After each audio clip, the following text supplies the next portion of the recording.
Setelah diperiksa oleh KPK selama 5 jam, pengacara kondang OC Kaliges langsung ditahan sebagai tersangka kasus suap Hakim PT UN Medan. OC Kaliges rencananya akan ditahan di Rutan Guntur, Jakarta Selatan. Dan untuk informasi terkini dari KPK, kita terhubung dengan Egit Hapsari. Ya Egit, apakah pertimbangan dari KPK OC Kaliges ini langsung ditahan? Rita, hingga kini belum ada pernyataan resmi dari KPK mengenai alasan penahanan pengacara kondang OC Kaliges. Namun memang dari KPK sendiri sudah melakukan konferensi pers mengenai penetapan OC Kaliges sebagai tersangka yang berdasarkan 2 alat bukti permulaan yang diperoleh dari penggeledahan kantor OC Kaliges Associates di Bilangan Gambir, Jakarta Pusat, dan juga berdasarkan keterangan para tersangka yang telah ditetapkan oleh KPK sebelumnya.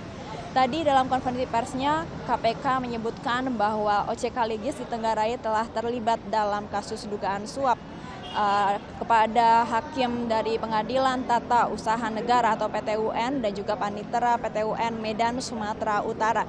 Tadi setelah menjalani pemeriksaan selama kurang lebih 5 jam, OC Kaliges keluar dari gedung KPK dengan menggunakan rompi tahanan KPK dan menurut informasi yang kami peroleh, OC Kaliges langsung dibawa ke Rutan Kelas 1 Guntur milik Kondang Jaya, Jakarta, dan akan ditahan selama kurang lebih 20 hari ke depan untuk melakukan penyidikan dan juga melakukan pemeriksaan lanjutan.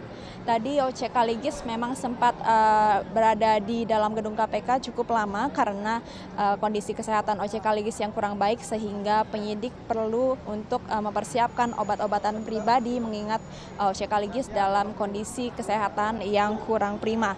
Dan selain OC Kaliges, KPK sebelumnya telah menetapkan 5 tersangka lainnya. Salah satunya adalah anak buah dari OC Kaliges dengan nama Gary dan juga hakim dari Pengadilan Tata Usaha Negara Medan beserta paniteranya saat KPK melakukan operasi tangkap tangan atau OTT pada hari Kamis lalu di Medan, Sumatera Utara.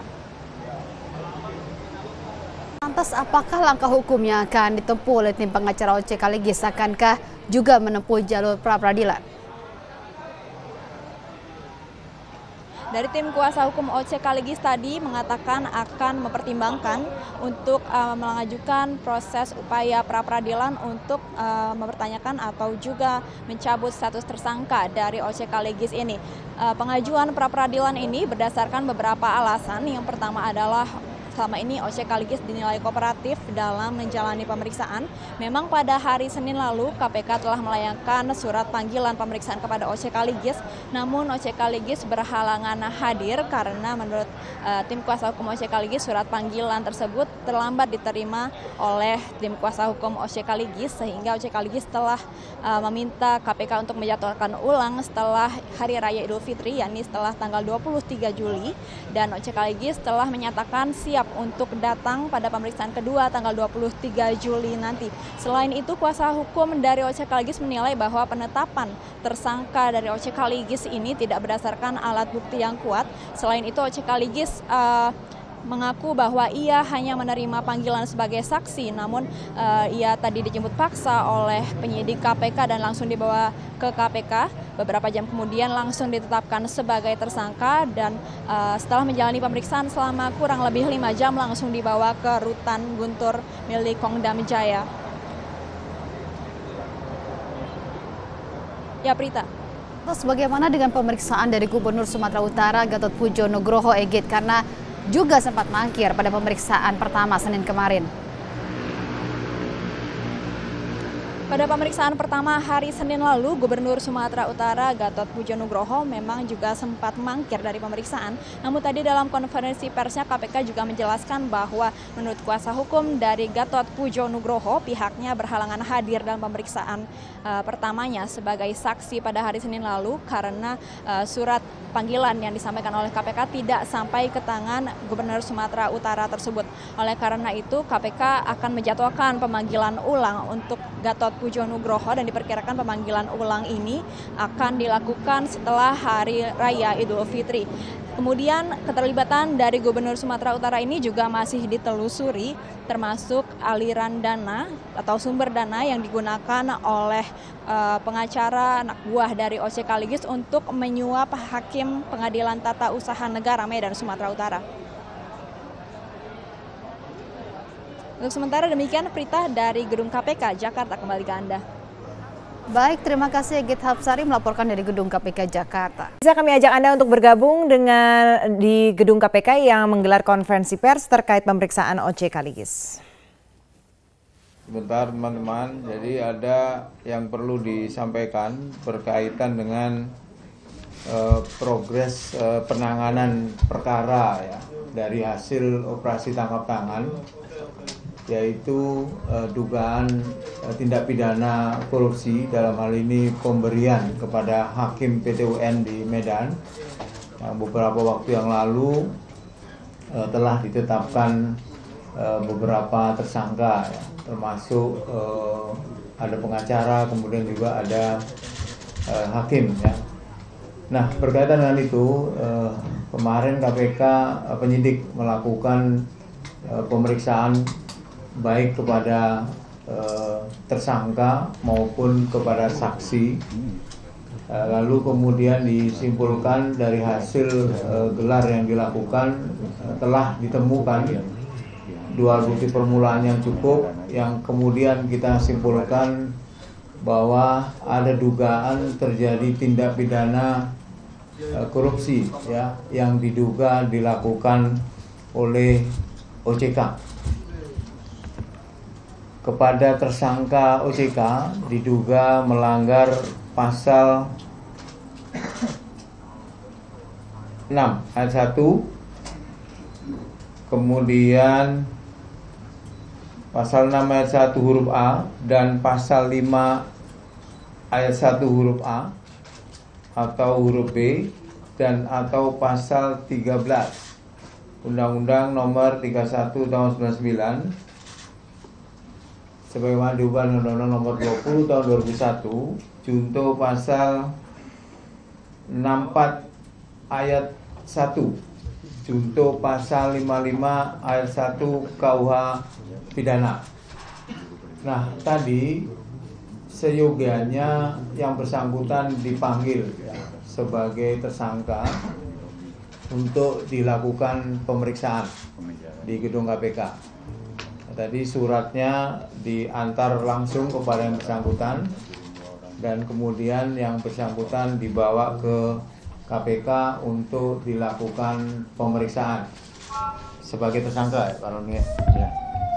Nah, sampai saat ini OJK masih menjalani proses pemeriksaan ya, di KPK. Saya kira itu saja yang perlu disampaikan. Ini perkembangan berkaitan dengan penanganan perkara dugaan tindak pidana korupsi, yaitu pemberian ya, dugaan pemberian kepada Hakim PT UN dalam kaitan dengan pengujian Undang-Undang Nomor 30 Tahun 2014 terkait dengan dugaan tindak pidana korupsi. Jadi ini penetapan di Kejaksaan Tinggi diuji di PT UN melalui Undang-Undang Nomor 30 Tahun 2014. Nah, ada pemberian yang diduga dilakukan oleh MG kemarin kepada Hakim PT UN di Medan dan sudah ditetapkan sebagai tersangka. Ini perkembangan dari yang kemarin. Banyak 25 tim penyidik KPK menggeledah kantor pengacara OC Kaligis. Penggeledahan berlangsung selama kurang lebih 8 jam. Penggeledahan kantor OC Kaligis di Jalan Petojo Selatan, Jakarta berlangsung selama kurang lebih 8 jam sejak kemarin malam, sekitar pukul 21.00 waktu Indonesia Barat hingga pagi tadi pukul 5.00 waktu Indonesia Barat. Dari hasil penggeledahan, tim penyidik KPK membawa 2 buah kardus. Penggeledahan ini terkait operasi tangkap tangan KPK di Medan, Sumatera Utara atas kasus suap yang dilakukan Yagari Basara, anak buah pengacara OC Kaligis yang telah ditetapkan KPK sebagai tersangka dalam kasus penyuapan 3 hakim PT UN Medan. Salah satu pengacara dari tim OC Kaligis yang berada di lokasi penggeledahan menjelaskan sebanyak 14 item materi dibawa oleh tim penyidik. KPK, kemudian yang mereka ambil itu kurang lebih cuma 14 item. Ada di berita acaranya, mungkin dikonfirmasi dengan sama KPK. Tapi itu tidak ada kaitannya sama sekali, gitu loh. Dan saya udah sampaikan ke mereka bahwa apabila dugaan tindak pidana penyuapan, kemudian penggeledahan di kantor Kaligis itu agak sangat sulit. Sulitnya apa? Bahwa masing-masing pengacara itu pegang berkasnya sendiri-sendiri. Jadi kalau di Medan itu kalau kita kumpul misalnya, berkasnya cuma seperti ini, gitu loh. Ini kantornya 4 lantai. Tapi kita kooperatif untuk memberikan keleluasan mereka untuk melakukan tindakan itu. Sepanjang apa yang mereka lakukan adalah berkaitan dengan dugaan tindak pidana yang di Medan itu. Sementara itu, Komisi Pemberantasan Korupsi KPK mencegah advokat senior OC Kaligis serta Gubernur Sumatera Utara Gatot Pujo Nugroho untuk tidak bepergian ke luar negeri. Keduanya dicegah guna kepentingan penyidikan terkait kasus dugaan suap Hakim Pengadilan Tata Usaha Negara Kota Medan. Memang mengirimkan surat imigrasi permintaan pencegahan, ada 6 orang atas nama OC Kaligis, Julius Irawansyah Mawarji, kemudian Yurinda Tri Ayuni, Yeni Oktarina Misnan, Gatot Pujo Nugroho, dan Evi Susanti. Ini terkait dengan dugaan TPK dalam kaitan dengan menjanjikan sesuatu kepada hakim, ya, dengan tersangka MYB. Peranan mereka masing-masing, Bang, karena dicegah. Kenapa? Peranan mereka masing-masing. Ya, seseorang dicegah adalah sewaktu-waktu yang bersangkutan diperiksa itu tidak sedang berada di luar negeri. Pasca digeledah ruang kerja Gubernur Sumatera Utara, kantor gubernur tampak sepi. Informasi selengkapnya akan disampaikan oleh Andika Bakti di Medan, Sumatera Utara. Andika, adakah bukti-bukti yang dibawa oleh penyidik KPK atau mungkin ada ruangan yang disegel? Lalu bagaimana warga menanggapi kasus ini?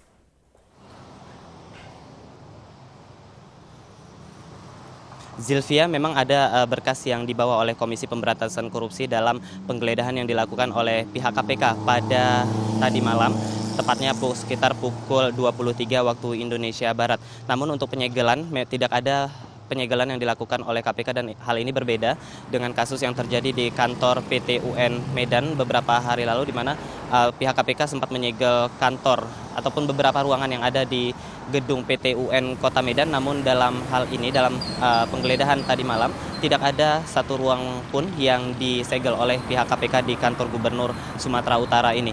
Dan terkait dengan kondisi saat ini di kantor Gubernur di tempat saya berdiri saat ini, kondisinya tampak sepi, Zilvia. Tidak ada aktivitas apapun di sini karena memang ini hari Minggu, dan menurut petugas yang ada di sini pada hari Minggu seperti hari biasa memang tidak ada petugas ataupun karyawan yang aktif melakukan aktivitasnya di kantor gubernur ini. Dan pasca penggeledahan yang dilakukan terhadap ruang Gubernur Sumatera Utara Gatot Pujo Nugroho pada tadi malam, tidak ada penjagaan khusus yang dilakukan baik itu dari pihak kepolisian ataupun pihak dari KPK sendiri di kantor Gubernur Sumatera Utara yang terletak di Jalan Diponegoro, Kota Medan ini. Begitu juga halnya dengan kantor dinas Gubernur Sumatera Utara Gatot Pujo Nugroho, Zilvia, yang terletak di Jalan Sudirman nomor 41. Kami memantau sejak tadi pagi tidak ada pula penjagaan khusus yang dilakukan di kediaman ataupun di rumah dinas Gatot Pujo Nugroho, Gubernur Sumatera Utara.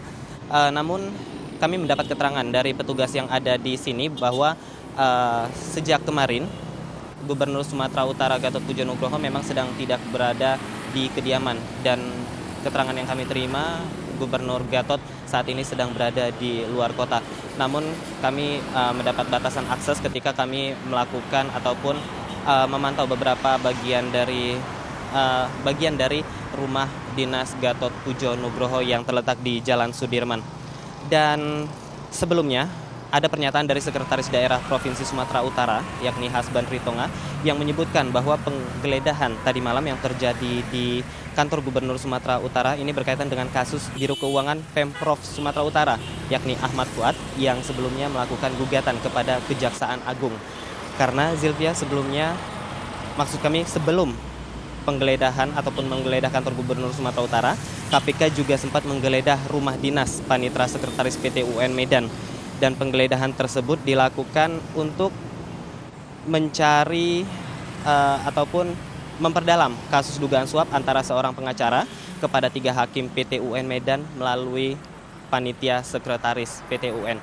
Dan kami juga tadi sempat menanyakan tanggapan warga terkait kasus penggeledahan KPK terhadap kantor Gubernur Sumatera Utara ini, yang pada intinya masyarakat mendukung upaya yang sedang dilakukan KPK terhadap pemeriksaan lebih lanjut terhadap kantor Gubernur dan beberapa pihak lainnya. Dan berikut adalah kutipan wawancara kami, Zilvia. Saya bilangnya KPK kan sekarang bekerja secara profesional. Nah, jadi kan ya biarpun yang dia itu seorang pejabat kan ya tetap praduga tak bersalah kan tetap ada. Ya KPK juga menjalankan tugas-tugasnya kan.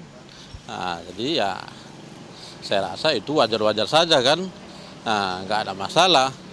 Nah, dia diusut tuntas juga kan gitu, biar masyarakat puas. Ya, itu kerja KPK itu kerja yang sangat bagus, optimis, artinya ada perubahan untuk penegak hukum, tidak memandang bulu. Kalau memang betul itu ada keterlibatannya di prosesnya secara hukum, dan kalau perlu dipublikasi secara massa lewat media elektronik pun kita, agar pun masyarakat tahu dan Zilvia. Andika Bakti melaporkan langsung dari Medan, Sumatera Utara. Komisi Pemberantasan Korupsi menggelar konferensi pers terkait operasi tangkap tangan atau penangkapan 3 hakim di Medan. Informasi selengkapnya akan disampaikan oleh Anita Rusyan dari Gedung KPK Jakarta. Anita, kasus apa yang sebenarnya menjerat ketiga hakim tersebut? Ya, Yohana, dalam operasi tangkap tangan yang dilakukan oleh penyidik KPK terhadap 3 hakim yang salah satunya ini adalah Ketua Pengadilan Tata Usaha Negara Tripeni Irianto Putra beserta dengan 1 panitera dan seorang pengacara ini terkait dengan kasus penyuapan. Ini terkait dengan perkara permohonan yang diajukan oleh Ahmad Fuad selaku Kepala Biro Keuangan Pemerintah Provinsi Sumatera Utara yang sedang menggugat Kepala Kejaksaan Tinggi Sumatera Utara. Ini kasus perkara ini terkait dengan penyalahgunaan dana bantuan sosial Pemprov Sumatera Utara dari tahun 2012, 2013 hingga tahun 2014. Dan tadi Yohana, dalam konferensi pers yang digelar di dalam gedung KPK ini juga disampaikan oleh penyidik KPK terkait barang temuan atau barang bukti apa yang berhasil disita pada saat operasi tangkap tangan dilakukan kemarin, tepatnya pada pukul 10 waktu Indonesia Barat di kantor PT UN Medan. Dan dalam konferensi pers tadi, penyidik menunjukkan total uang yang disita oleh penyidik KPK ini adalah $15.000 Amerika Serikat dan $5.000 Singapura. Kemudian berbicara terkait dengan sanksi yang diberikan kepada 3 hakim PT UN Medan ini, tadi kami mendapatkan informasi dari juru bicara Mahkamah Agung yaitu Suhadi, ketiganya ini akan diberikan sanksi pemberhentian sementara sambil menunggu adanya keputusan tetap nanti dari pengadilan. Kemudian Yohana, ketiganya bisa diperjelas atau dijelaskan singkat saja status para hakim yang tertangkap hingga saat ini, walaupun mungkin pemeriksaan masih berlangsung? Ya, tadi dari hasil konferensi pers, PLT atau pimpinan sementara KPK Johan Budi juga menjelaskan terkait dengan status kelima orang yang ditangkap tangan oleh penyidik KPK kemarin. Kelimanya ini ditetapkan sebagai tersangka dan usai pemeriksaan pada hari ini, kelimanya pun akan langsung ditahan. Namun terkait dengan rumah tahanan mana yang akan diberikan kepada kelima orang yang tertangkap tangan tersebut, saat ini pimpinan KPK masih belum menentukannya. Dan berikut ini kami tampilkan pernyataan dari Johan Budi. Atau pasal 6 ayat 2, atau pasal 5 ayat 2, atau pasal 11 Undang-Undang Nomor 31 Tahun 99, sebagaimana dibuat dengan Undang-Undang Nomor 20 Tahun 2001 junto pasal 64 ayat 1 dan pasal 55 ayat 1 KUHP.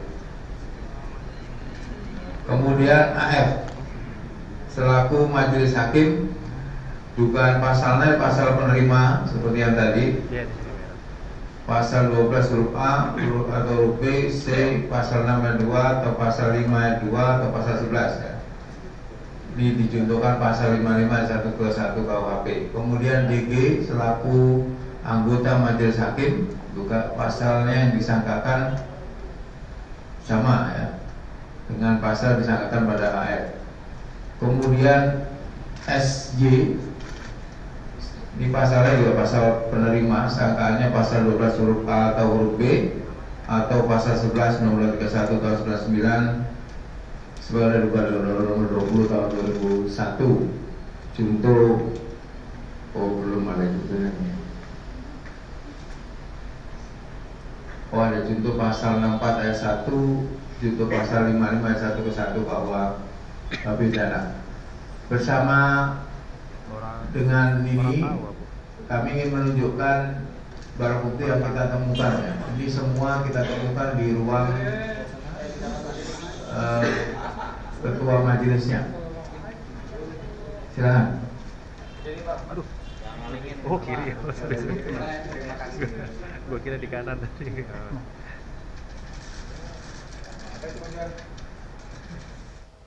Ya demikian Yohana laporan kami dari gedung KPK, kembali ke Anda.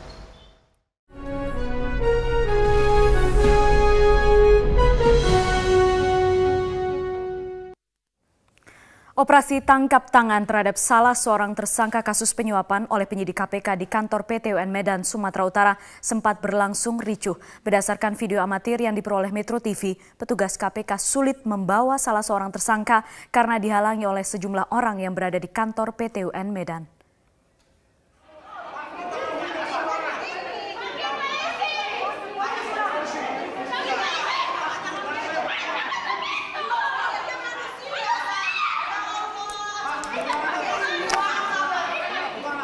Berdasarkan video amatir yang diperoleh dari seorang pengunjung Pengadilan Tata Usaha Negara bernama Rahma, penangkapan 3 hakim di Pengadilan Tata Usaha Negara Medan, PT UN Jalan Bunga Raya, Kecamatan Medan Sunggal, berlangsung ricuh.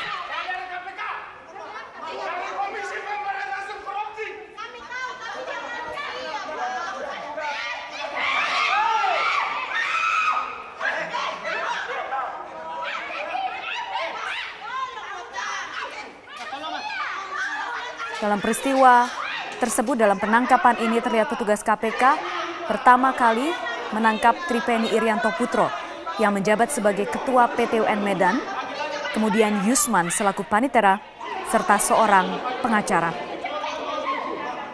Penangkapan ketiganya berlangsung alot. Selain tersangka bertahan untuk tidak diangkut paksa, pegawai PT UN Medan juga menghalangi penangkapan itu.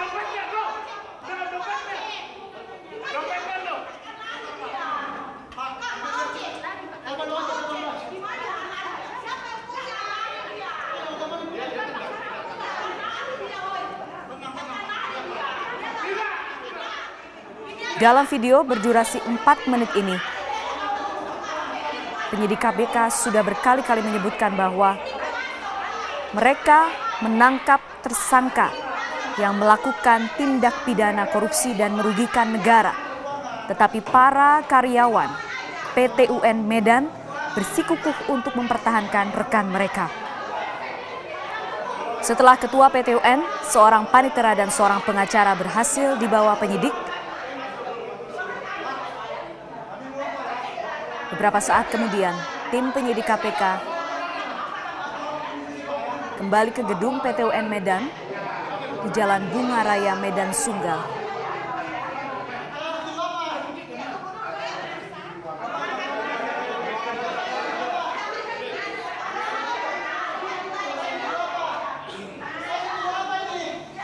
Mereka sempat menunggu dan begitu selesai bersidang, Amir Fauzi, hakim PT UN Medan, langsung ditangkap, dan juga seorang hakim lainnya bernama Dermawan Ginting.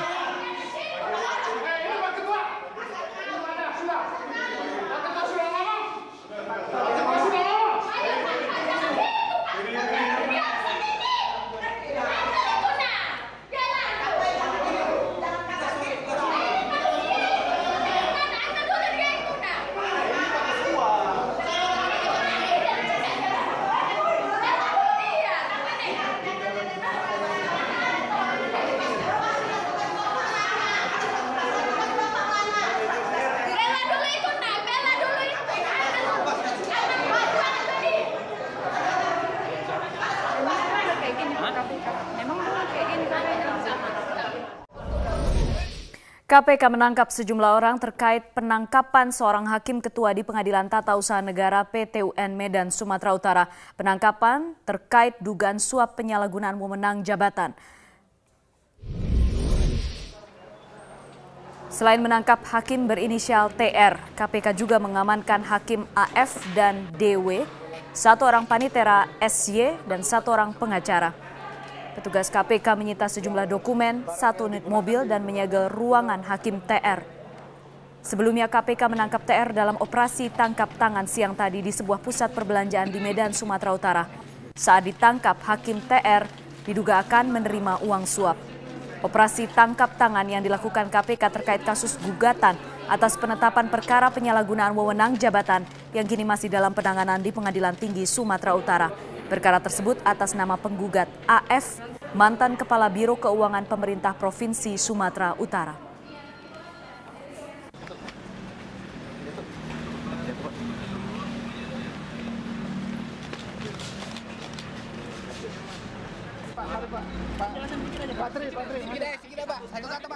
Kita balik ke informasi lainnya, pemirsa. KPK menggelar konferensi pers setelah pemeriksaan selama 1 kali 24 jam kepada 3 hakim dan 1 panitera PT-UN Medan serta 1 orang pengacara. Ya, untuk informasi selengkapnya kita akan bergabung bersama Anita Rusian di Gedung KPK Jakarta. Anita, apa yang disampaikan pimpinan KPK dalam keterangan persnya? Apakah kelimanya ditetapkan sebagai tersangka? Ya, Gilang, dari hasil konferensi pers yang digelar oleh pimpinan beserta penyidik KPK, hasilnya adalah pimpinan KPK ini menetapkan kelima orang yang ditangkap tangan di Medan, khususnya di kantor PT-UN Medan kemarin sebagai tersangka. Dan usai pemeriksaan yang akan dilakukan usai pemeriksaan pada hari ini dilakukan, nantinya KPK juga akan langsung menahan kelima orang tersebut. Dan namun untuk rumah tahanan atau rutannya sendiri masih belum ditentukan di manakah mereka akan ditempatkan atau di rutan manakah mereka akan ditempatkan, maksud kami.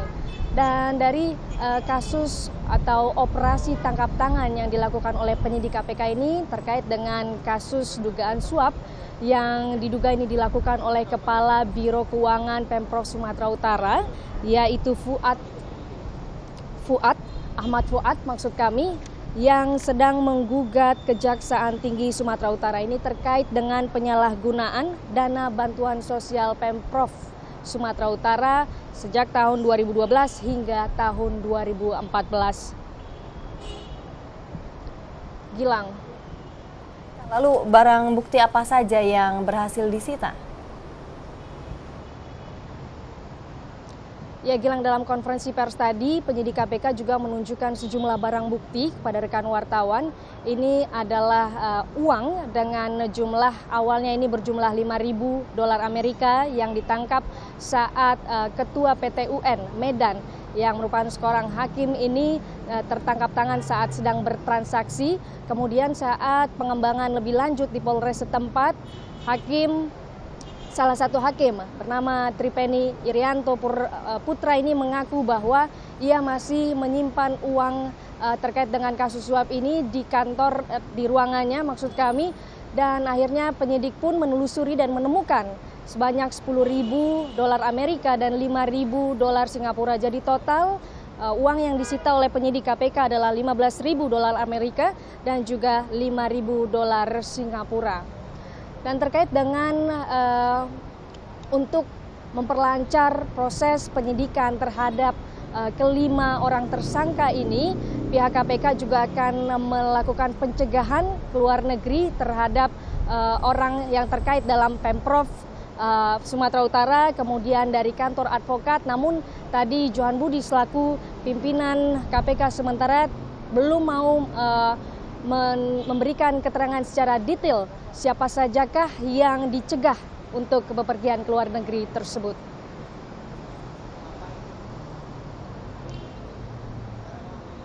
Ya, Gilang, demikian informasi dari Gedung KPK. Kembali ke Anda. Baik, Anita, terima kasih untuk laporan Anda. Anita Rusian melaporkan langsung dari Gedung KPK Jakarta. Pemirsa, KPK menangkap sejumlah orang terkait penangkapan seorang hakim ketua di PT-UN Medan, Sumatera Utara. Penangkapan ini terkait dugaan suap penyalahgunaan wewenang jabatan.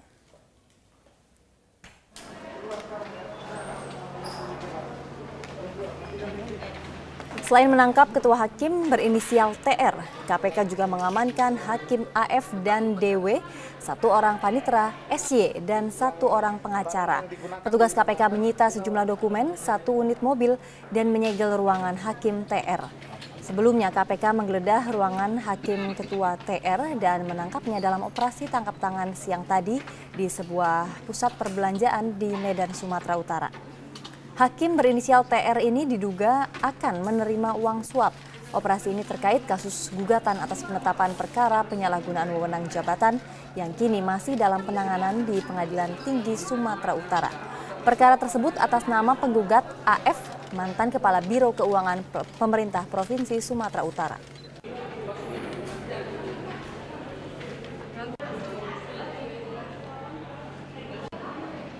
Dan untuk mengetahui perkembangan terkini pasca tangkap tangan Hakim PT UN oleh KPK, kita langsung terhubung dengan reporter Anita Rusian yang saat ini berada di gedung KPK Jakarta. Anita, apa perkembangan terakhir dari pemeriksaan para pelaku tangkap tangan ini? Iqbal, hingga saat ini sejak pukul 00 waktu Indonesia Barat tadi pagi, sejak kelimanya tiba di gedung KPK, masih menjalani pemeriksaan secara intensif di gedung KPK. Dan kelima orang tersebut, 3 diantaranya adalah merupakan hakim dari Pengadilan Tata Usaha Negara Medan, di mana salah satunya ini adalah Ketua Petun Medan, yaitu Tripeni Irianto Putra. Kemudian 2 hakim lainnya ini adalah Amir Fauzi dan Dermawan Ginting. Sementara 1 orang lainnya adalah Panitera Syamsir Yusfan dan Gary yang diduga ini merupakan pengacara dari kantor advokat OC Kaligis. Dan terkait dengan operasi tangkap tangan yang dilakukan oleh penyidik KPK kemarin, tepatnya pukul 10 waktu Indonesia Barat di kantor Petun Medan, ini penyidik KPK ini berhasil menyita pecahan ratusan pecahan dalam $100 yang berjumlah sekitar $1.000-an lebih. Dan selain menyita uang dengan pecahan ratusan dolar tersebut, penyidik KPK juga menyegel mobil, sebuah mobil yang terparkir di halaman Petun, serta kantor Ketua Petun Medan dan lemari yang ada di kantor Panitera untuk keperluan penyidikan lebih lanjut. Iqbal. Ya, kemudian adakah informasi terkait langkah MA terhadap status jabatan para hakim tersebut saat ini, Anita? Ya, Iqbal, informasi yang kami terima dari juru bicara Mahkamah Agung, yaitu Agung Suhadi, terkait dengan jabatan terhadap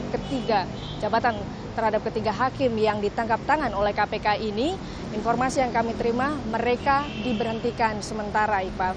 Dan terkait dengan kasus operasi tangkap tangan ini diduga ini terkait dengan penyuapan yang dilakukan oleh Ahmad Fuad selaku Kepala Biro Keuangan Pemprov Sumatera Utara yang sedang menggugat Kepala Kejaksaan Tinggi Sumatera Utara. Ini terkait dengan penyalahgunaan bantuan dana sosial tahun 2012 hingga tahun 2014 ini. Dan saat ini kami masih menunggu, Iqbal, terkait dengan pemeriksaan yang dilakukan oleh penyidik KPK dan terkait dengan status kelima orang yang terdiri dari 3 hakim, 1 panitera dan 1 pengacara ini baru akan ditentukan oleh KPK setelah pemeriksaan selama 1 kali 24 jam.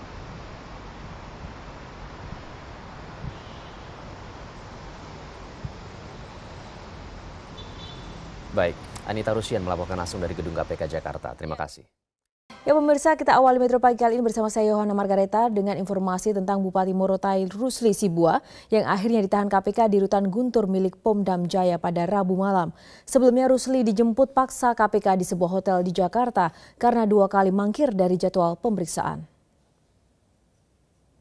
Usai menjalani pemeriksaan selama 6 jam, Bupati Morotai Rusli Sibua langsung dibawa penyidik KPK ke rutan Guntur untuk ditahan pada Rabu pukul 8 malam. Rusli bungkam meski dicecar pertanyaan oleh wartawan. Menurut kuasa hukum Rusli, Ahmad Rifai, Bupati Morotai dicecar sekitar 17 pertanyaan sebelum resmi ditahan oleh KPK.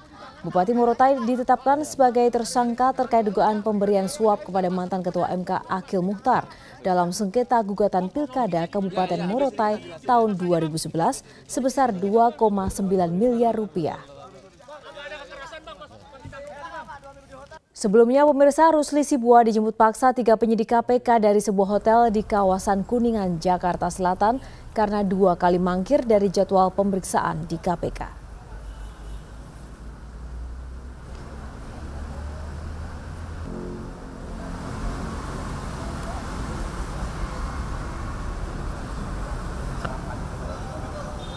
Setelah berhasil melakukan operasi tangkap tangan di Pengadilan Tata Usaha Negara Medan, penyidik KPK membawa 5 orang yang diduga terlibat kasus penyuapan di PT UN Medan ke Jakarta melalui Bandara Kuala Namu Deli Serdang, Sumatera Utara. Kelima orang yang ditangkap di dalam operasi tangkap tangan ini dibawa dengan 2 unit mobil dan pengawalan ketat oleh aparat Polresta Medan. Kelima orang itu adalah Ketua Pengadilan Tata Usaha Negara Medan, Tripeni Irianto Putro, 2 hakim PT UN Medan, 1 orang panitra, serta seorang pengacara. Selain membawa kelima orang, penyidik KPK juga membawa barang bukti berupa sebuah tas ransel berwarna hitam yang diduga berisi uang dolar dan sebuah kotak besar yang diduga berisi dokumen. Kelima orang yang ditangkap penyidik KPK ini diduga terlibat kasus penyalahgunaan wewenang dengan tersangka mantan Bendahara Umum Daerah Provinsi Sumatera Utara, Ahmad Fuad Lubis. Fuad tidak terima dijadikan tersangka, lalu melayangkan gugatan ke PT UN Medan.